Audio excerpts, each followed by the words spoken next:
Hey there, it's the worst Pokemon trainer, and I'm back with another trophy review, this time for Marvel Guardians of the Galaxy. Marvel's Guardians of the Galaxy is a 2021 action-adventure game developed by Eidos Montreal and published by Square Enix. You play as Peter Quill, better known as Star-Lord, and the other Guardians join you on a crazy epic adventure throughout the cosmos.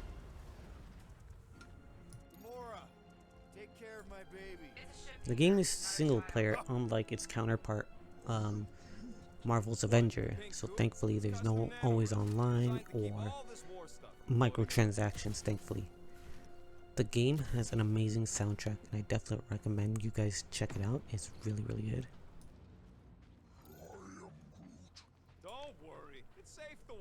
Gameplay wise is pretty solid, nothing crazy, but combat wise is a little weird. Takes some time to adjust. It's not like your God of War or your like Bayonettas or something like that. Combat focuses on Peter Quill, who uses guns as his main source of damage. He has some melee options, but I find myself never ever using them. They're kind of weak, right? So it takes a little bit of time to get used to how the guns work. As for the other Guardians, they pretty much run and do their own things. They do have abilities that you can call on that can help disperse large groups of enemies or deal one source of big damage. So they're always attacking enemies and all that, so they're not completely useless.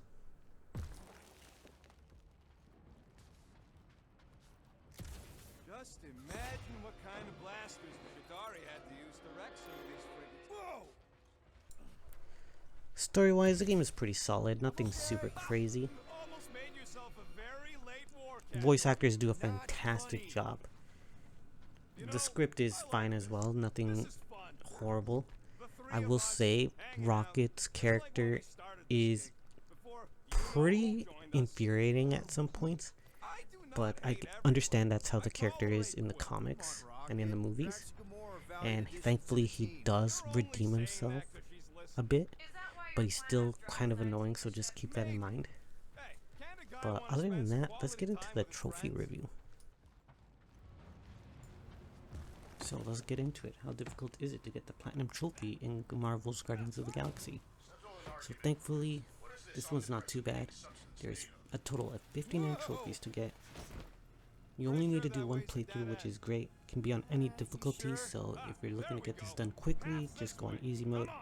There are collectibles, but thankfully you don't need to collect every single one. For example, the Galactic Compodium, you only need to get 65% of the collectibles there. The Guardian collectibles, you only need 50% there. However, you do need to get all the costumes and wear them, and you also need to get all the ability points. Some costumes only appear in New Game Plus, so you have to beat the game, then go into New Game Plus, and select and wear the remaining costumes that you're missing. Just to note, if you do miss a collectible at some point and you have to replay a level, your progression is reset to the point where you were during your previous playthrough, so just keep that in mind when going through the collectibles. In Chapter 1 of the game, there's a mini game with Rocket. You need to beat him by scoring the most points. Simply just keep ahead of him, use your visor to scan and shoot the objects. It's early enough in the game that if you do miss it, you can just simply replay Chapter 1. A really important one to note is that in Chapter 9, you have to pay your fine to the Nova Corp. In Chapter 6, you have the ability to spend your units. It's really important that you do not spend money, or units, in Chapter 6. Otherwise, you won't be able to get the trophy in Chapter 9. So it's really important, Chapter 6, to hold onto your units so you use them in Chapter 9. You also have character-specific trophies for Rocket, Drax, Gamora, and Groot. Basically, it's just a bunch of small combos that you have to do with each of them. You have to be near them in order to activate them. They also use their ultimate abilities that you need to do as well. For example, Rocket has to kill 20 enemies with his ultimate, Groot has to revive people 10 times, Gamora and Drax need to kill 10 enemies with their ultimate abilities.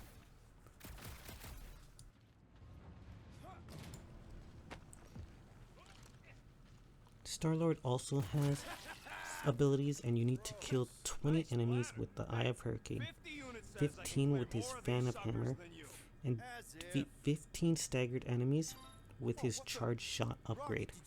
So you also got to keep that in mind.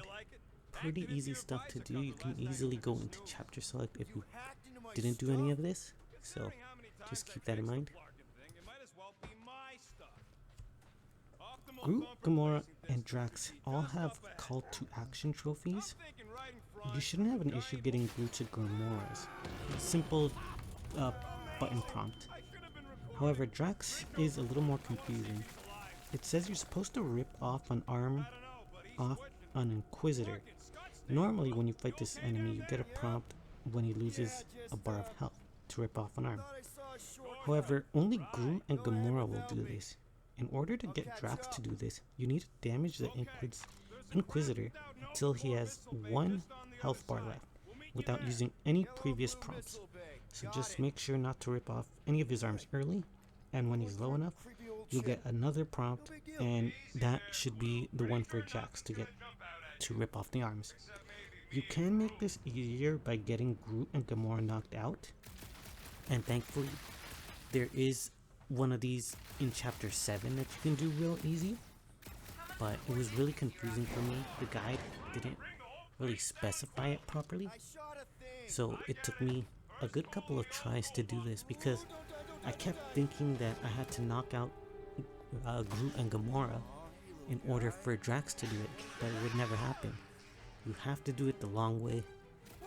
You have to wait until the second, well, you have to deplete the first health bar, and then you can finally use Drax to get the arms off. So that one's a bit confusing.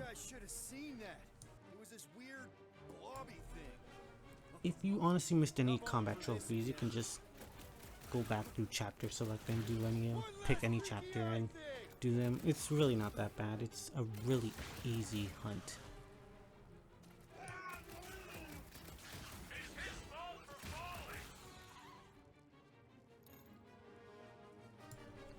So we'll take a look at the trophy list here in a couple of minutes, but my personal opinion about this game is it's a lot of fun.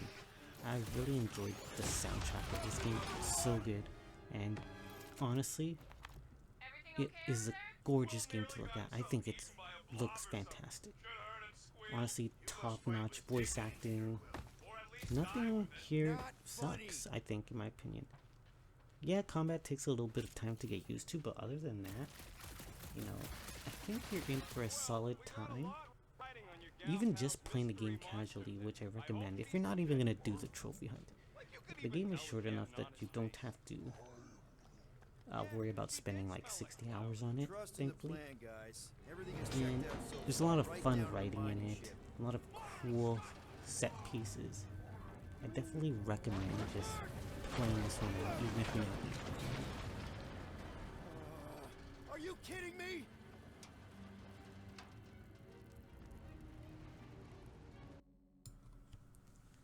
Here you'll see the trophy list.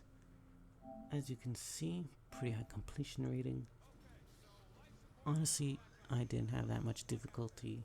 The only real trophy I had a problem with was the one Drax trophy, just because the guy didn't really explain it all that well.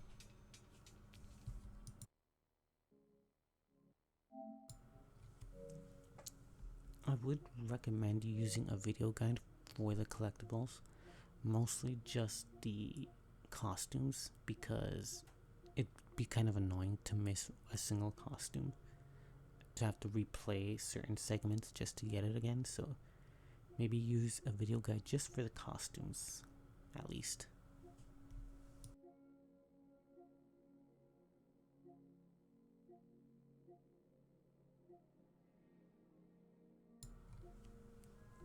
Other than that, real easy. Chapter select will be your best friend for any combat missing trophies, and it's real short too. It's not a super long platinum. I think I did it under 30 hours. I don't remember, but I know I definitely didn't struggle with this one. So I definitely recommend doing this one. The game itself is a lot of fun. And I think on that alone warrants a platinum playthrough, to be honest. I think this is one of those rare games where I wouldn't be disappointed if I had to do 2 playthroughs just because I had a lot of fun with it. And again, like I said, it's on the shorter end, right? You're not spending 60 hours to get through the game, right?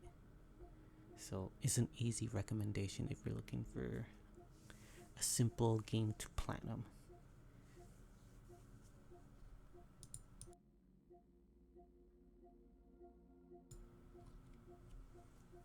So that's gonna be it for me, guys. Hope you enjoyed the video. Next time, I believe we're gonna be talking about Arcania. Have yourselves an awesome night, and I'm gonna catch you guys next time. Peace.